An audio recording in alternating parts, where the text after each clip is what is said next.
Sir, हाँ sir, आपने ठीक कहा था सर। वाकई में रेणुका के कॉल रिकॉर्ड से दूध का दूध और पानी का पानी हो गया सर। क्या पता चला फोन रिकॉर्ड से? ये देखिए सर, पिछले 1 साल में रेणुका को सबसे ज्यादा कॉल इस नंबर से आया सर, और ये नंबर अमन जी का है।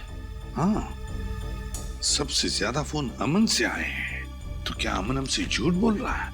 कहीं अमन भी तो मिला नहीं इसमें? हो सकता है सर, हो सकता है कि अपनी बीवी की मानसिक स्थिति का फायदा उठाया उसने और ये सारा ड्रामा रचा सूरज का, ताकि वो अकेले उसकी प्रॉपर्टी का हकदार बन जाए। सर, एक बात मेरी समझ में नहीं आ रही है, वो सूरज जिसे उस पान वाले ने देखा था, वो असली सूरज था या नकली? वो असली भी हो सकता है श्रेया। भले ही सूरज ने होडाला ब्रिज से छलांग लगाई, मगर उसकी लाश कहाँ मिली है किसी को? अब तक किसी को भी उसकी लाश नहीं मिली है। लेकिन सर, सूरज को तो काफी लगाव था कविता जी से, तो वो ऐसी हरकत क्यों करेगा? कहीं ऐसा तो नहीं कि ये सूरज नकली है? आद्या, क्या ग्रेट वर्क। सचिन, पता चल गया उस दुकान का जहां से वो डमी खरीदा गया था। अब पता चलेगा कि असली सूरज कौन था और नकली सूरज कौन। सर, हीरोइन की वीक्स तो मैं आपको 20 तरह की भिजवा सकता हूँ सर। आप सुनिए तो सर, पर आपकी एक्ट्रेस इतनी सनकी है, उसे एक भी वीक पसंद नहीं आता सर। हाँ ठीक है, भिजवा तो दूंगा, पर हाँ, हर वीक का 1500 रुपया लगेगा डिपॉजिट के तौर पर। मंजूर है? Okay sir. क्या भाई साहब, मेरे लायक भी कोई विग है क्या? हाँ, क्यों नहीं सर, 1 मिनट। हाँ सर, आपकी पर्सनैलिटी को देख के ये विग जचेगा सर। नहीं, मेरे हिसाब से इनके ऊपर ये विग सूट करेगी, और मेरे ऊपर ये वाली, और फ्रेडी तुम्हारे ऊपर ये थोड़े लंबे बाल चाहिए ना, इनके ऊपर ये वाला जचेगा। सर, ये कैसा मजाक है? मजाक नहीं, हम लोग सीआईडी से हैं। सीआईडी? जी हाँ। कौन आया था इनमें से आपके पास? नहीं सर, कोई नहीं आया था सर। ध्यान से देखो, हो सकता है इनमें से कोई आदमी ये डमी लेने आया हो। हाँ सर, ये डमी तो वो आदमी किराए पर लेकर गया था सर, और वापस आ ही नहीं सर। कौन था वो आदमी? सर एक मिनट, मैं देख के बताता हूँ। अब मिल गया, धीरज नाम था उसका सर। सर, उस आदमी का नाम भी तो धीरज था ना, जिसने सूरज को ब्रिज से कूदते हुए देखा था। अच्छा भाई साहब, ये उस आदमी के चेहरे पे कोई कटा हुआ निशान था क्या? हाँ सर, ऐसा ही कटा हुआ निशान था सर। तो ये धीरज भी शामिल है इस षड्यंत्र में, अमन और रेणुका के साथ। रेडी, पता लगाओ इस धीरज का मोबाइल इस वक्त कहाँ पे है। अरे वो पिक्चर देखी है मैंने यार, बहुत घटिया है। अरे क्या बात कर रहा है यार, वो पिक्चर इतनी घटिया कैसे हो सकती है भाई? उसका डायरेक्टर जाना माना है, और गाने जबरदस्त, एकदम जबरदस्त हैं। कानून के गाने भी बहुत जबरदस्त होते हैं। कानून के गाने? आप लोग, अरे अभी गाना शुरू नहीं किया, कहाँ जा रहे हो? अरे सुनो तो। अरे अब सीधे सीधे बता ना। बताता हूँ। सूरज के ब्रिज से गिरने की मैंने मनगढ़ंत कहानी सुनाई थी। क्यों बनाई थी? क्योंकि मुझे इस काम के लिए 1 लाख रुपए दिए गए थे। 1 लाख रुपए? किसने दिए थे? उसका नाम है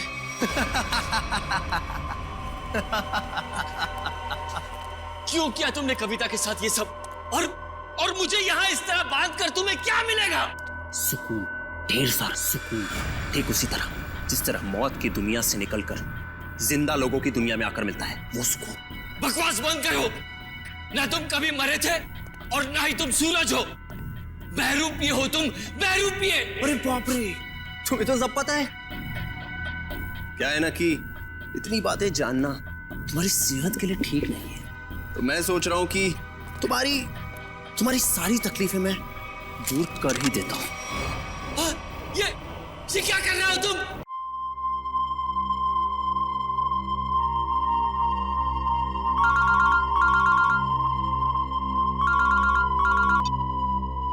हेलो, मैं बोल रहा हूँ, काम हुआ क्या?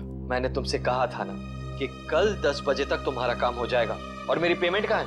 पेमेंट मिल जाएगा तुम्हें। कितनी बार कहा मैंने तुमसे कि मुझे आधे पैसे एडवांस चाहिए, और बाकी का काम खत्म होने के बाद। काम करो, पैसा तुम्हें मिल जाएगा। वो रखो तो।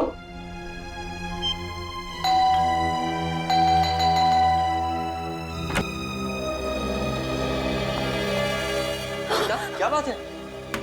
इतनी घबराई भी क्यों हो? कविता,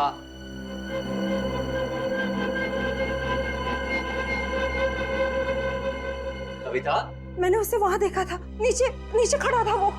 नीचे? कौन? सूरज। सूरज, तुमने अपनी दवाइयां ली? अमन, मैं बीमार नहीं हूँ। मैंने उसे नीचे देखा था। उसकी आंखें उसी मासूमियत से मुझे देख रही थी जैसे पहले देखा करती।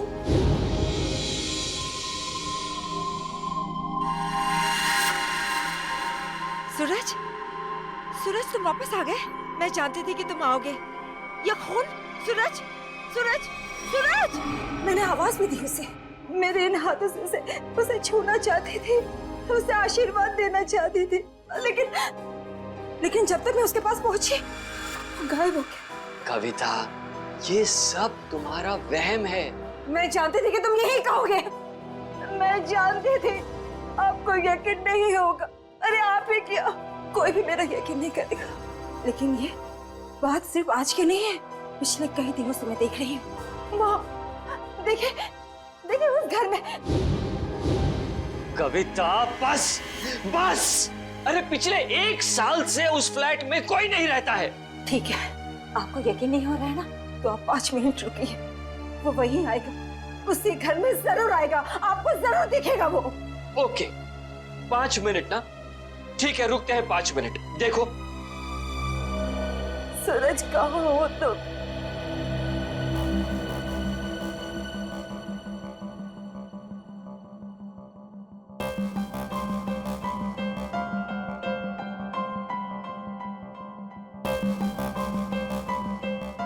लो, हो गए तुम्हारे 5 मिनट। आया सूरज? आया? नहीं ना? प्लीज 5 मिनट और रुकिए, वो जरूर आएगा। बस कविता, बस! अरे अगले आधे घंटे भी यहाँ खड़ी रहोगी ना, तब भी वहां सूरज नहीं आएगा। तुम्हारे पास ये सब फजूल की बातों के लिए फुर्सत है, मेरे पास नहीं। Enough of this nonsense. रुकिए तो, वो आएगा, वो जरूर आएगा।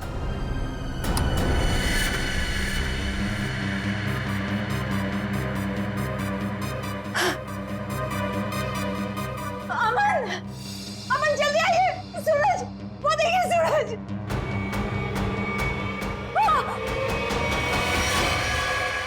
सूरज! अमन, अमन, अमन! जल्दी आइए, जल्दी आइए!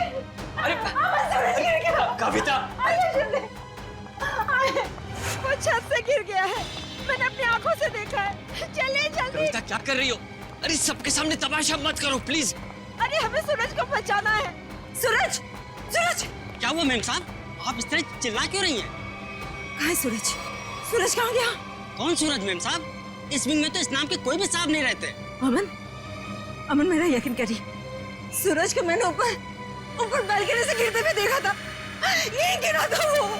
देखो, यहाँ तो कोई भी नहीं है कोई दिख रहा है? नहीं ना? कविता, क्या कर रही हो तुम? मैम साहब, जरूर आपने कोई बुरा सपना देखा होगा मैम साहब। नहीं, ना ही मैंने कोई सपना देखा है और ना ही मेरा ये कोई वहम है। मैंने उसे अपनी आंखों से देखा है, समझे तुम? कविता, बस करो तुम। मैं अब और बर्दाश्त नहीं कर सकता। आज तुम्हारे इस वहम को मैं दूर कर ही देता हूँ। ये इसी मनुष्य फ्लैट से तुमने सूरज को कूदते हुए देखा था ना? यही है ना वो फ्लैट? मैं सच कह रही हूँ अमन, मैं सच कह रही हूँ। मैंने अपनी आंखों से देखा है उसे गिरते हुए।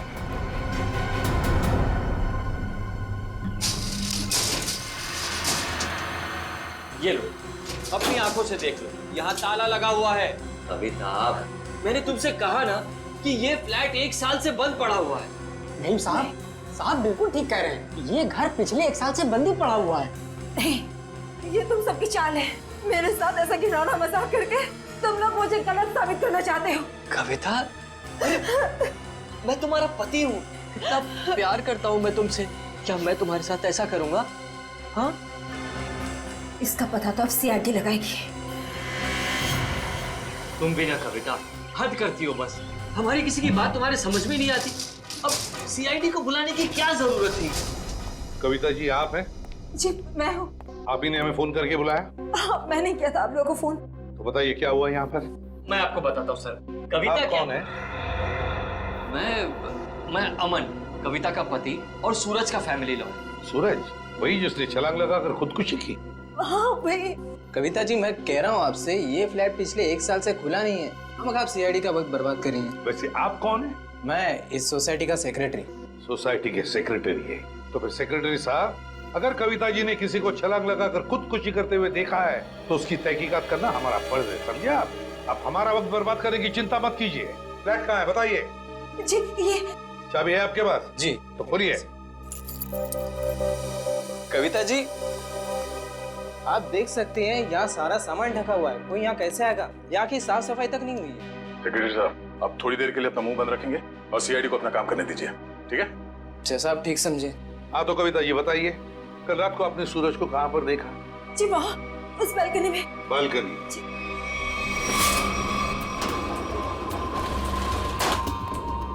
आइए बताइए, सूरज को कहाँ देखा था आपने?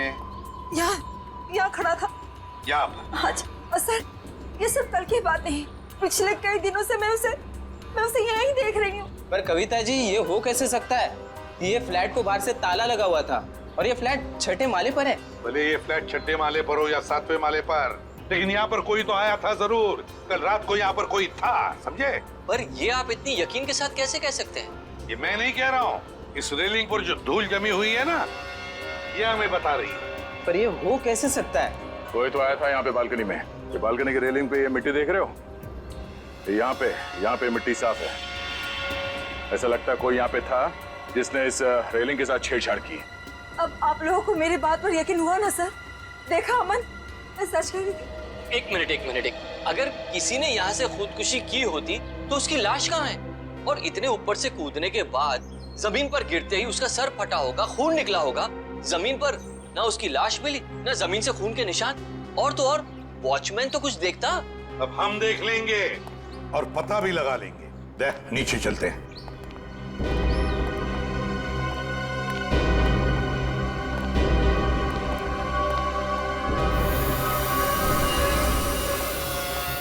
आश्रय, कोई खून के निशान दिख रहे क्या? नहीं सर, अब तक तो यहाँ कुछ नहीं मिला है।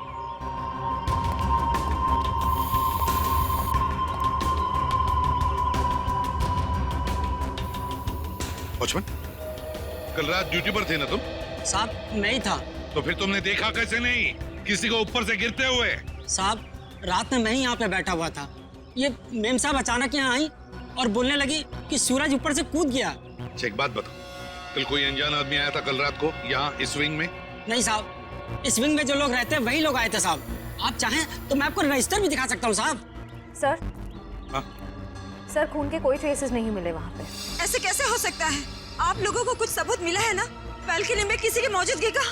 मैं सच कह रही हूँ सर, मेरा यकीन कीजिए। कविता जी, हम आपका पूरा विश्वास कर रहे हैं, आप सच बोल रही हैं। मैं तो सच बोल रही हूँ, लेकिन मुझे लगता है कि ये लोग झूठ बोल रहे हैं। क्या मतलब? शायद ये लोग मुझे झूठा साबित करना चाहते हैं। लेकिन क्यों गलत साबित करना चाहते हैं ये लोग? ऐसा ही है सर, मेरे आने से पहले इन लोगों ने लाश को ठिकाने लगा दिया होगा, खून भी साफ कर दिया होगा। मेरा यकीन कीजिए, मैं सच बोल रही हूँ। कविता, तुम सबके सामने पतंग खड़ा कर रही हो। एक मिनट सर, आप नहीं सर, मैं सच बोल रही हूँ। सर, आप मेरी पत्नी की बातों को ज्यादा गंभीरता से मत लीजिए। दरअसल उसका दिमागी इलाज चल रहा है। दिमागी इलाज चल रहा है? क्यों, किस लिए? उसे हेलुसिनेशंस होते हैं सर। उसे ऐसे लगता है जैसे सब लोग उसके खिलाफ हैं। और जिस सूरज की वो बात कर रही है ना, उसकी तो 1 साल पहले मौत हो चुकी है। सूरज की मौत 1 साल पहले हुई थी? जी। अच्छा, और फिर भी इस बात का तो नजरअंदाज नहीं कर सकते ना कि आपकी पत्नी कविता ने किसी को ऊपर से छलांग लगाकर खुदकुशी करते हुए देखा है। एक बात बताइए, सूरज की मौत हुई कैसे थी? सर, सूरज ने फ्लैट से कूदकर आत्महत्या कर ली थी। वैसे आप कौन है? मैं सूरज का चचेरा भाई प्रतीक और ये मेरी पत्नी नताशा। एक बात बताइए, सूरज ने आत्महत्या क्यों की? सर, सूरज को अपने पिता से बहुत लगाव था और उनकी मौत के बाद उसके पास जिंदा रहने का कोई मकसद ही नहीं बचा था। कविता जी, एक बात बताइए, क्या आपने 1 साल पहले सूरज को कूदते हुए देखा था अपने घर से? तभी मैं इस शहर में नहीं थी सर। मेरे वापस आने के बाद मुझे बताया गया था, लेकिन मुझे यकीन ही नहीं हुआ। माँ बाप की मौत हर बच्चों के लिए बहुत बड़ा सदमा होती है, लेकिन इसका मतलब ये नहीं है कि आप अपनी जिंदगी का अंत ही कर दो। सर, मैं पूरे यकीन के साथ कह सकती हूँ कि सूरज जिंदा था। पिछले कई दिनों से मैं उसे देख रही थी। कविता सर आप यकीन कीजिए सर। बस करो, तुम्हारी तबीयत ठीक नहीं है। हाँ? चलो घर चलो, तुम्हारे आराम का वक्त हो गया। अमन मैं सच क्या है? Excuse me sir. सर, चलो चलो चलो चलो मेरे साथ चलो। अमन मैं सच बोल रही। सर, कविता आंटी को सूरज की मौत का बहुत गहरा सदमा लगा है, इसलिए उसके कूदने का दृश्य उनकी आंखों के सामने बार बार आता रहता है। सर, कविता आंटी की अपनी कोई संतान थी नहीं और वो सूरज को अपने बेटे समान मानती थी। सूरज को हॉस्पिटल कौन ले गया था? मैं, नताशा और अमन अंकल, हम तीनों मिलकर लेकर गए। सर मैं भी था। हाँ, शेखर, सूरज के पिता का बचपन का दोस्त। कौन से हॉस्पिटल ले गए थे सूरज को? Sir, city hospital. City hospital.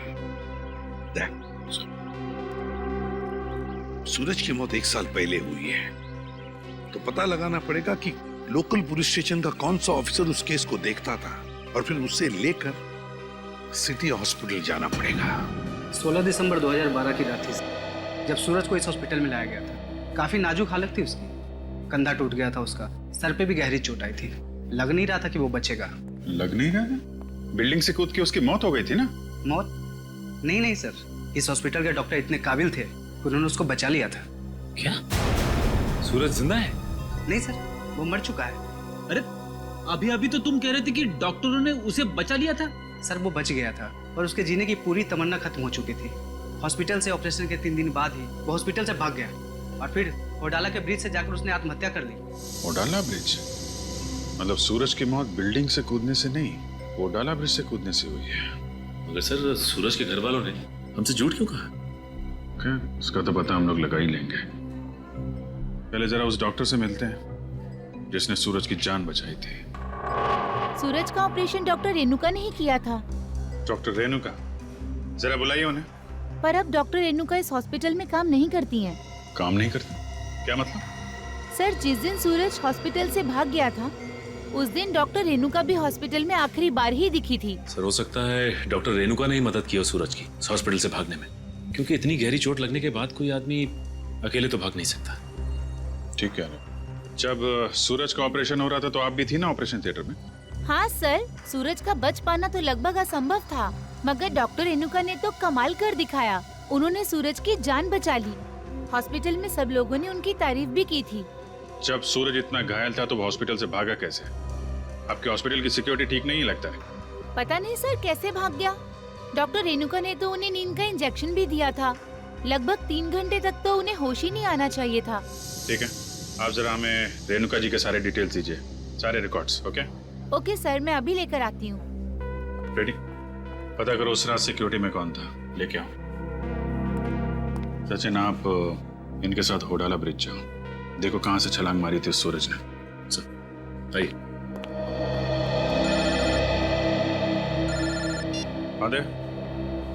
नहीं, अभी तो मैं हॉस्पिटल में ही हूँ। हाँ, कुछ हैरत अंगेज चीजें पता चली है, मिलके बताता हूँ। Okay bye. सर, उस रात ये वॉचमैन ड्यूटी पे था। एक घायल आदमी हॉस्पिटल से भाग गया है? ड्यूटी पे सोते हो क्या? साहब, मैंने उसे रोकने की पूरी कोशिश की थी, लेकिन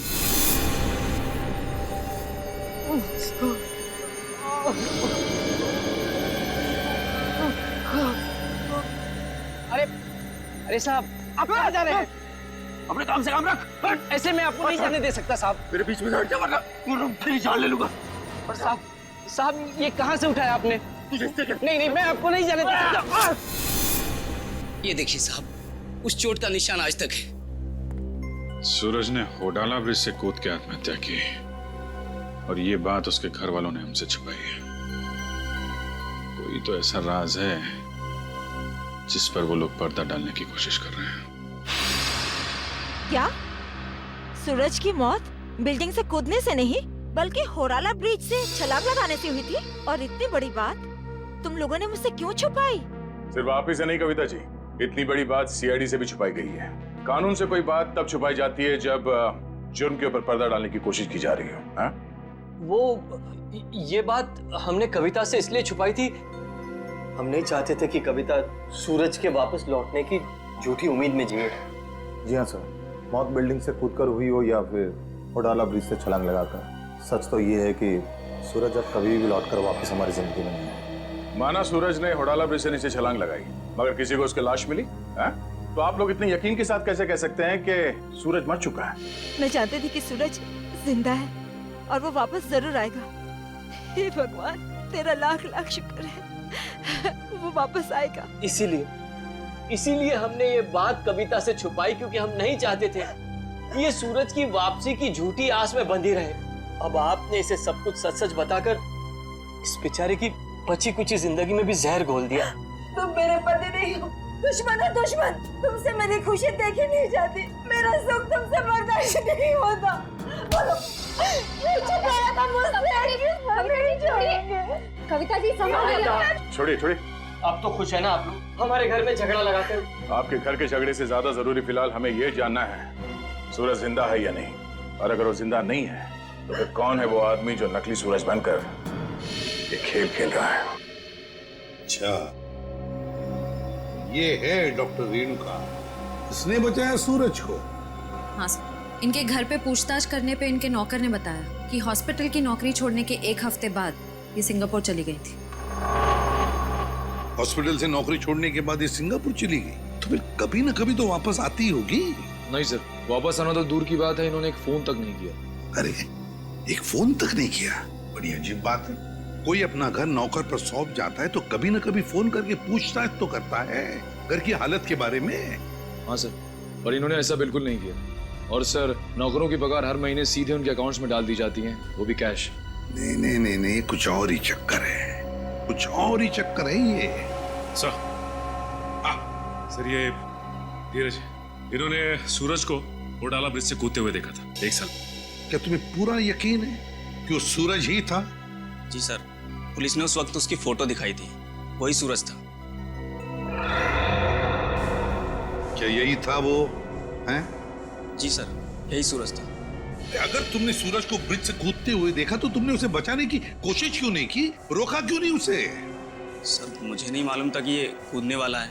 मैंने समझा कि बस यूं ही टहलने के लिए आया होगा। जब तक मैं कुछ समझ पाता, इन्होंने वहां से छलांग लगा दी। कब हुआ ये? सर, रात तकरीबन 1 बजे की। रात के 1 बजे? तो क्या मैं पूछ सकता हूँ कि रात के 1 बजे आप वहां क्या कर रहे थे होडाला ब्रिज पर? सर, वो क्या है ना कि मैं एक लेखक हूँ। जब कभी कहानी लिखते लिखते अटक जाता हूँ तो वहां टहलने के लिए निकल पड़ता हूँ, इस उम्मीद से कि शायद कोई नई प्रेरणा मिल जाए। लेकिन जब से ये हादसा हुआ है ना सर, मैंने उस ब्रिज पे जाना बंद कर दिया है। वैसे आप लिखते क्या है? सर, मैं उपन्यास लिखता हूँ, नोवेल्स। ठीक है धीरज, थैंक यू वेरी मच, तुम जा सकते हो। अगर जरूरत पड़े तो हम तुम्हें फिर से बुला लेंगे। सर, ये होडाला ब्रिज के नीचे के पानी का बहाव बहुत तेज है सर। अगर कोई भी आदमी ऊपर से नीचे गिरता है तो उसका बचना अब नामुमकिन है सर। और तो और सर, पुलिस वालों ने उस जगह की अच्छी तरीके से छानबीन करवाई थी गोताखोरों से, लेकिन सूरज की लाश नहीं मिली थी सर। हो सकता है कि तेज बहाव की वजह से वो सूरज को ढूंढ नहीं पाए होंगे, या फिर किसी न किसी वजह से सूरज डूबने से बच गया। सर, अगर ये सूरज बच गया है तो सिर्फ कविता जी को क्यों दिखाई देता है? अमन जी या बाकी लोगों को क्यों नहीं? वही तो, अगर ये बच गए तो सिर्फ कविता को ही कैसे दिखता है, और किसी को क्यों नहीं दिखता? नहीं नहीं नहीं नहीं नहीं नहीं, कुछ ना कुछ तो गड़बड़ जरूर है, क्योंकि अगर ये बच गया तो सबके सामने क्यों नहीं आता है? सर, शायद ये कविता जी का कोई वहम है। नहीं नहीं नहीं निखिल, ये कोई वहम नहीं है, कोई वहम नहीं है। अगर ये कविता जी का वहम होता तो फिर सूरज की घर की बालकनी के रेलिंग पर जो धूल जमा हुई थी उसमें से इतना सा हिस्सा ही साफ कैसे मिला हमको? इतना सा हिस्सा साफ कैसे मिला?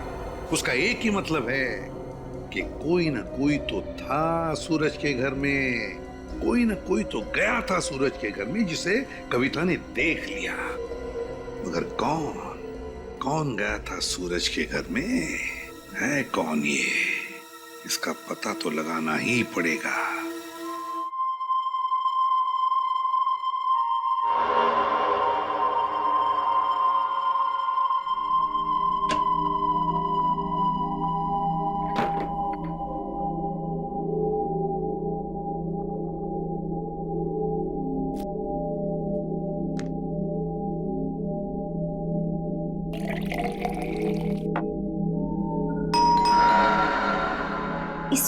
हो सकता है?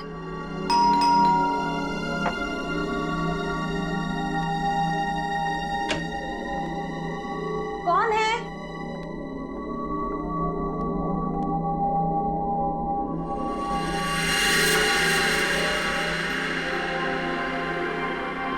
सूरज, सूरज, आज सबके मुंह पे ताला लग जाए। हैं? सूरज, अब कहाँ चले गए? सूरज कहाँ? सूरज बंद करो ये मजाक, कहाँ हो तुम? सूरज आ जाओ अभी। सूरज, मेरी आंखें तरस गई है तुम्हें देखने के लिए। सूरज, सूरज, कहाँ हो सूरज तुम?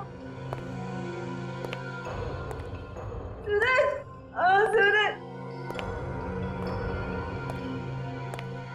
कविता आंटी, सूरज तुम ऊपर जा रहे हो ना? आप ठीक हो ना? मुझे तुम्हारे कदमों की आवाज आ रही है। सूरज रुक जाओ। आप ऊपर क्यों जा रही हो? सूरज रुक जाओ, रुक जाओ सूरज। कविता आंटी, इस वक्त आप छत पर क्यों जा रही है? सूरज, सुना ही नहीं होगा। सूरज, सूरज, मैं जानती हूँ कि तुम छत पर आके छिपे हो। देखो, अब अच्छे बच्चे की तरह वापस आ जाओ। अब मेरे सब्र का और इम्तिहान मत लो सूरज। कहाँ हो तुम? अब अगर तुम 5 गिनने तक बाहर नहीं आए ना, मैं तुमसे कभी बात नहीं करूंगी। 1, 2, 3, 4।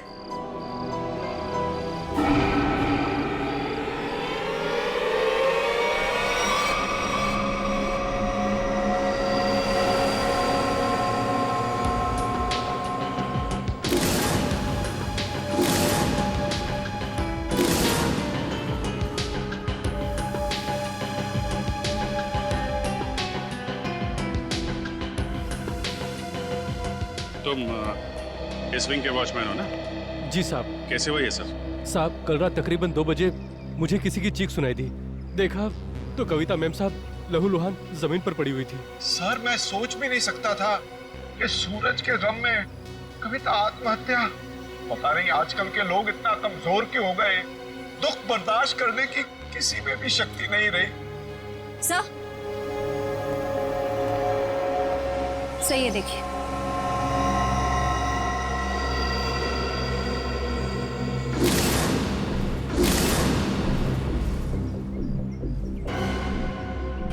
ये बात है।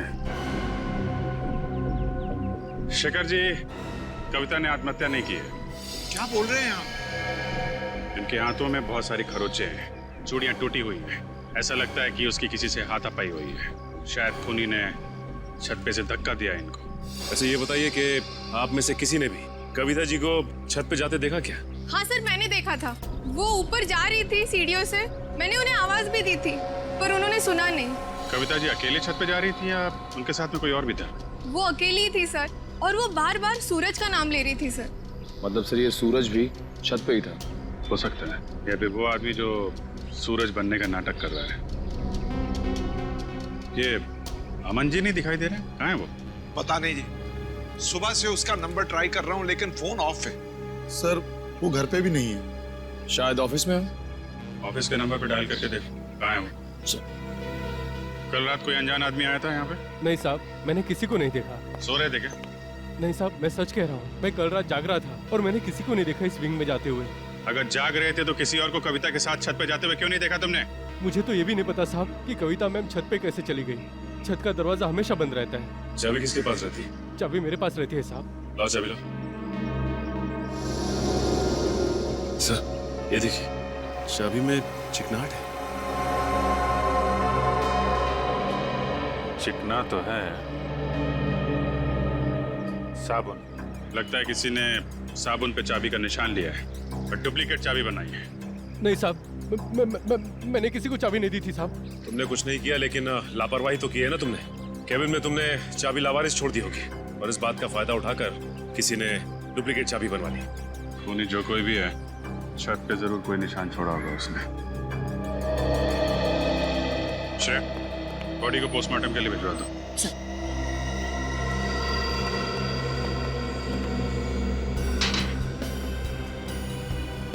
यहां से गिरी है।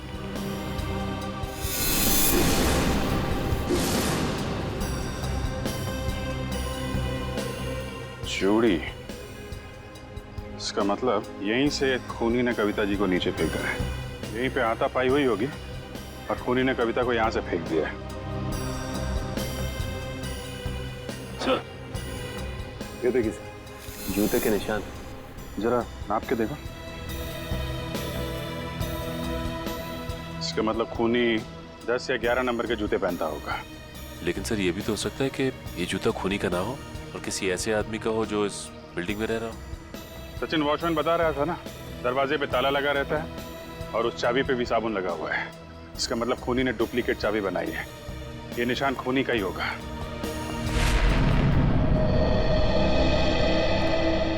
क्या पता चला ऑफिसर? सर, उनके ऑफिस ने बताया कि अमन जी कल दिल्ली जाने वाले थे कॉन्फ्रेंस के लिए, लेकिन वो दिल्ली पहुंचे ही नहीं। दिल्ली पहुंचे ही नहीं? हाँ सर, उनकी फ्लाइट की टिकट ही बुक थी, लेकिन वो मुंबई एयरपोर्ट तक ही नहीं पहुंचे। सर, कहीं ऐसा तो नहीं कि अमन जी ने ही कविता जी को... कैसी बात कर रही हैं आप? अमन कविता से बहुत प्यार करता था और वो कविता के लिए अपनी जान तक दे सकता था। ऐसी बात है तो फिर अमन गायब क्यों हो गया? बीवी की मौत हो गई और पति लापता। सर, मुझे शुरू से ही अमन के हाव-भाव कुछ ठीक नहीं लग रहे थे। क्या मतलब? सर, अमन जी शुरू से ही हमारे परिवार के वकील रह चुके हैं। सूरज के माता पिता की मौत के बाद उन्होंने कभी किसी को बताया ही नहीं कि जायदाद का बंटवारा कैसे होगा। सर, मुझे लगता है अमन के दिल में खोट है। वो खुद ही सारी जायदाद हड़पना चाहता है। और हो सकता है कविता आंटी को सूरज बन के डराने के खेल में उन्हीं का हाथ हो। खैर, अमन इसमें शामिल है कि नहीं ये तो हम लोग पता लगा ही लेंगे, लेकिन ये बात तय है कि ये सारा खेल जायदाद की वजह से ही रचा जा रहा है। सूरज अगर बिल्डिंग में आया था तो आसपास जरूर किसी ने देखा होगा। हाँ सर, सामने पान की दुकान है सर। अरे भाई सुनो। आइए साहब, 4 पान लगा देता हूँ। मैडम के लिए मीठा पान, चेरी वाला। अरे नहीं, पान बाद में खाएंगे, थोड़ी बात कर लेते हैं पहले। हाँ जी, कहिए। अच्छा ये बताइए कि आपकी दुकान कितने बजे तक खुली रहती है? सुबह 9 से रात के 11 बजे तक। क्या आपने इस आदमी को कल इस इलाके में देखा था? अरे आप लोग तो ऐसे बातें कर रहे हैं जैसे आप लोग सीआईडी वाले हैं। ठीक पहचाना आपने? अरे आप तो सचमुच में सीआईडी वाले हैं। देखा था इसको? जी साहब, कल रात को इस आदमी को देखा था। ठीक से याद है तुम्हें? कोई धोखा तो नहीं हो रहा? जी साहब, मेरी नजर 6x6 की है, कभी धोखा नहीं खाती। मतलब सर, सूरज जिंदा है? इसका मतलब वो जो जूतों के निशान हमें बिल्डिंग की छत पे मिले थे वो सूरज के थे और उससे नहीं कविता को मारा है। मतलब सर, ये जुर्म अमन और सूरज दोनों मिलके कर रहे हैं। ये भी तो हो सकता है कि कविता जी का खून सूरज ने किया और अमन को जबरदस्ती ले गया अपने साथ। लेकिन सर, कविता जी तो सूरज के लिए उनकी माँ की तरह थी, फिर उन्होंने कविता जी को छत से क्यों गिराया? साहब, क्या इस आदमी ने किसी को छत से धक्का दे दिया? शायद किसी का खून किया है इसने। और कुछ जानते हो इस आदमी के बारे में? जी साहब, इसने अपनी कार गलत जगह पार्क की थी। टोइंग वाला आया और कार उठा के लेके चला गया। कहाँ पे पार्क की थी गाड़ी? वहाँ साहब, वहाँ खड़ी थी। XYZ 040925। पता लगा किसके नाम पे रजिस्टर्ड है ये कार? अच्छा वो सर, इस सूरज का ठिकाना मिल गया, वरना ये आदमी तो अपनी टो हुई गाड़ी लेने भी नहीं आया। और आता भी कैसे? चोरी की गाड़ी जो थी, एक एक कदम फूक फूक के रख रहा है ये सूरज। हाँ सर, और छुपने के लिए भी उसने एक ऐसा ठिकाना चुना जो एक एनआरआई का। हाँ, एक एनआरआई का, एक ऐसा आदमी जो महीनों तक अपनी घर की हालत देखने के लिए आता तक नहीं। यहाँ पे ताला लगा हुआ है। बोल दो।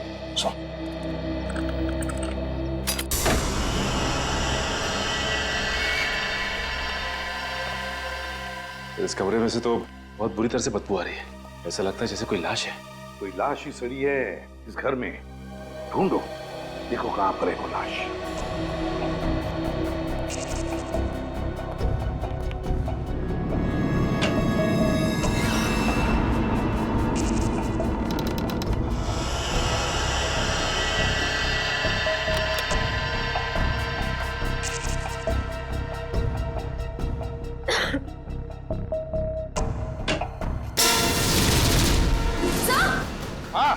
सर जल्दी आइए।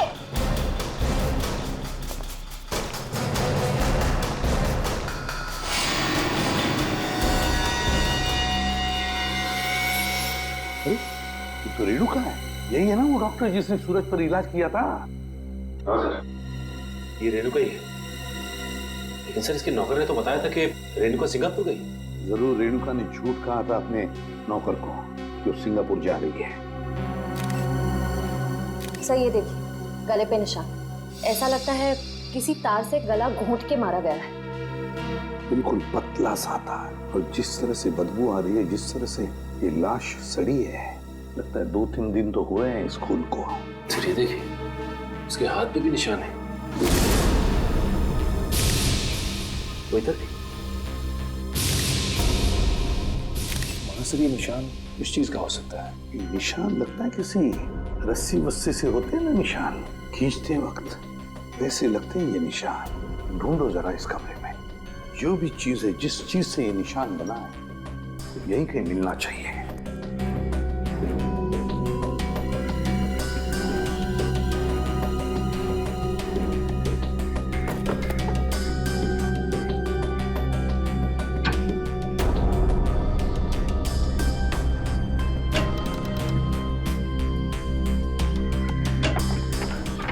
माय गॉड, सचिन ये देखो क्या है यहाँ पर कबर्ड में। डमी।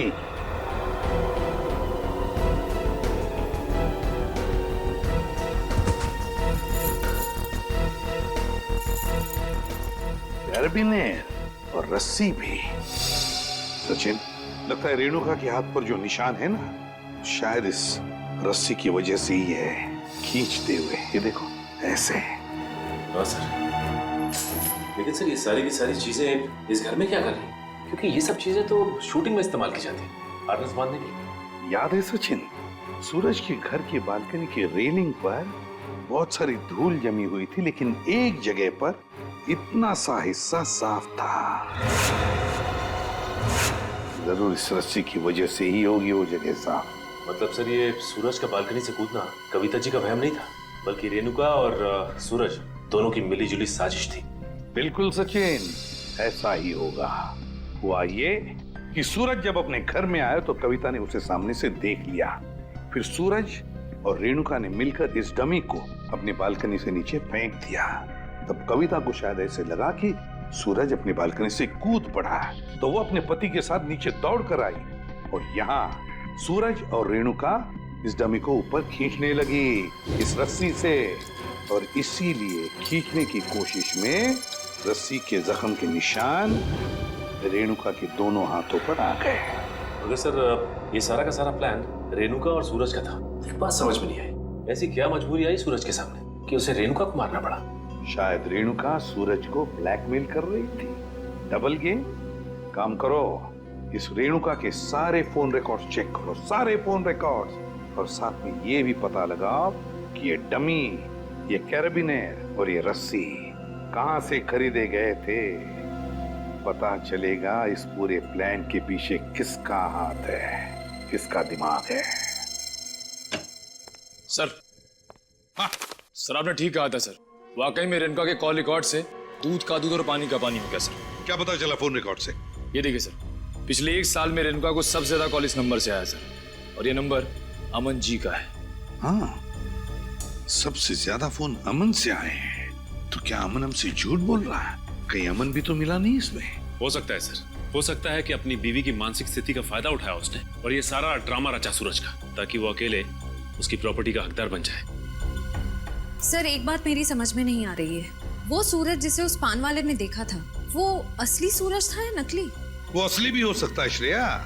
भले ही सूरज ने होडाला ब्रिज से छलांग लगाई, मगर उसकी लाश कहाँ मिली है किसी को? अब तक किसी को भी उसकी लाश नहीं मिली है। लेकिन सर सूरज को तो काफी लगाव था कविता जी से, तो वो ऐसी हरकत क्यों करेगा? कहीं ऐसा तो नहीं कि ये सूरज नकली है? आद्या, क्या? ग्रेट वर्क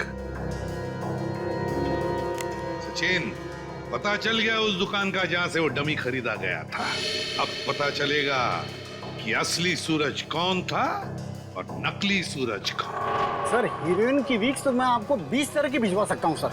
आप सुनिए तो सर, पर आपकी एक्ट्रेस इतनी सनकी है, उसे एक भी वीक पसंद नहीं आता सर। हाँ ठीक है, भिजवा तो दूंगा, पर हाँ हर वीक का 1500 रुपया लगेगा डिपॉजिट के तौर पर। मंजूर है? Okay sir. क्या भाई साहब, मेरे लायक भी कोई विग है क्या? क्यों नहीं सर, एक मिनट। हाँ सर, आपकी पर्सनैलिटी को देख के ये विग जचेगा सर। नहीं, मेरे हिसाब से इनके ऊपर ये विग सूट करेगी, और मेरे ऊपर ये वाली, और फ्रेडी तुम्हारे ऊपर ये थोड़े लंबे बाल चाहिए ना, इनके ऊपर ये वाला जचेगा। सर ये कैसा मजाक है? मजाक नहीं, हम लोग सीआईडी से हैं। सीआईडी? जी हाँ। कौन आया था इनमें से आपके पास? नहीं सर, कोई नहीं आया था सर। ध्यान से देखो, हो सकता है इनमें से कोई आदमी ये डमी लेने आया हो। हाँ सर, ये डमी तो वो आदमी किराए पर लेकर गया था सर, और वापस आ ही नहीं सर। कौन था वो आदमी? सर एक मिनट, मैं देख के बताता हूँ। मिल गया, धीरज नाम था उसका सर।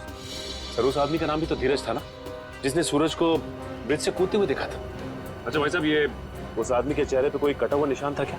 हाँ सर, ऐसा ही कटा हुआ निशान था सर। तो ये धीरज भी शामिल है इस षड्यंत्र में, अमन और रेणुका के साथ। रेडी, पता लगाओ इस धीरज का मोबाइल इस वक्त कहाँ पे है। अरे वो पिक्चर देखी है मैंने यार, बहुत घटिया है। अरे क्या बात कर रहा है यार, वो पिक्चर इतनी घटिया कैसे हो सकती है? भाई उसका डायरेक्टर जाना माना है, और गाने जबरदस्त, एकदम जबरदस्त हैं। कानून के गाने भी बहुत जबरदस्त होते हैं। कानून के गाने? आप लोग अरे अभी गाना शुरू नहीं किया, कहाँ जा रहे हो? अरे सुनो तो। अरे अब सीधे सीधे बता ना। बताता। सूरज के ब्रिज से गिरने की मैंने मनगढ़ंत कहानी सुनाई थी। क्यों बनाई थी? क्योंकि मुझे इस काम के लिए 1 लाख रुपए दिए गए थे। 1 लाख रुपए? किसने दिए थे? उसका नाम है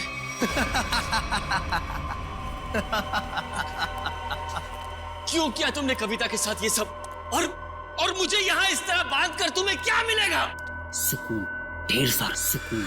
ठीक उसी तरह जिस तरह मौत की दुनिया से निकलकर जिंदा लोगों की दुनिया में आकर मिलता है, वो सुकून। बकवास बंद करो। ना तुम कभी मरे थे और ना ही तुम सूरज हो। बहरूपिये हो तुम, बहरूपिये। अरे बाप रे, तुम्हें तो सब पता है। क्या है ना कि इतनी बातें जानना तुम्हारी सेहत के लिए ठीक नहीं है। तो मैं सोच रहा हूं कि तुम्हारी सारी तकलीफें मैं दूर कर ही देता हूं। ये क्या कर रहे हो तुम?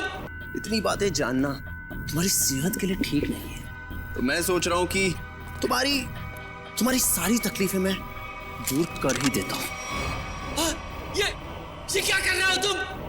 रुक जाओ जतिन। इसकी टिकट काटने से पहले इसे देख लेने दो कि ये सारा खेल किसका रचा हुआ है। तुम? हाँ मैं कभी सोच भी नहीं सकता था कि इस सब के पीछे तुम हो। तुम्हारे सोचने की शक्ति वैसे भी कभी कुछ खास रही नहीं, और अब अपने जीवन के आखिरी पलों में अपने दिमाग पर जोर डालना बंद करो। हम ही सब कुछ आपको बता देते हैं। क्यों जतिन? क्या है ना कि तुम्हारे मरने के बाद मैं कोर्ट जाऊंगा, सूरज बनकर सरकारी कागजों पर दस्तखत करूंगा। फिर क्या है, सारी जायदाद हमारी। क्यों बॉस? अरे तुम लोगों को प्रॉपर्टी चाहिए थी तो मुझसे पहले ही कह देते। कविता की जान लेने की क्या जरूरत थी? बहुत अफसोस है कविता की मौत का। जतिन चलो अब देर मत करो, इसे भी भेज दो कविता के पास, भेज दो। Just boss.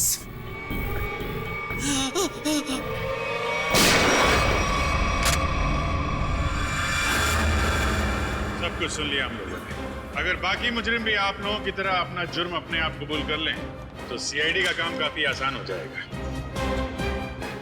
क्यों शेखर जी, आपका क्या कहना है? अरे रे रे रे रे, इतने भयानक मुजरिम को इतने आसानी से नहीं भागने देंगे हम लोग। क्यों किया ये सब?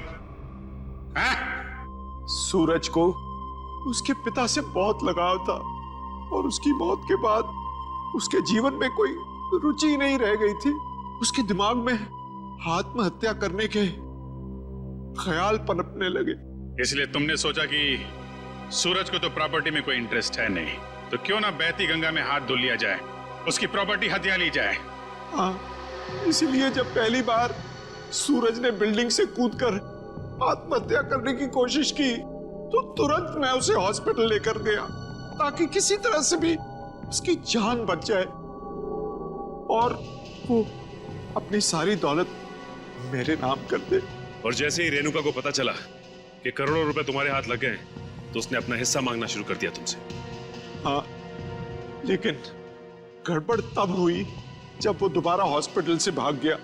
मैंने और रेणुका ने बहुत ढूंढा उसे और तब हमने देखा कि सूरज, सूरज नहीं, सूरज मेरा पीछा मत करो, मेरे पीछे मत आओ, मेरा मर जाना है, ठीक है? नहीं, मुझे दोबारा बचाने की कोशिश मत करो। नहीं सूरज, ऐसा बर्बाद मत करो। किसी एक आदमी चले ऐसे जिंदगी खत्म नहीं हो जाती। वो मेरे पापा थे। पापा, तुम लोग क्या समझोगे मेरे पापा के बारे में? नहीं सूरज, नहीं नहीं नहीं, मुझे छोड़ दो। मुझे अगर तुम दोनों में से किसी ने भी कूदने से रोका तो मैं अपनी जान ले लूंगा, मैं अपनी जान ले लूंगा, मैं अपना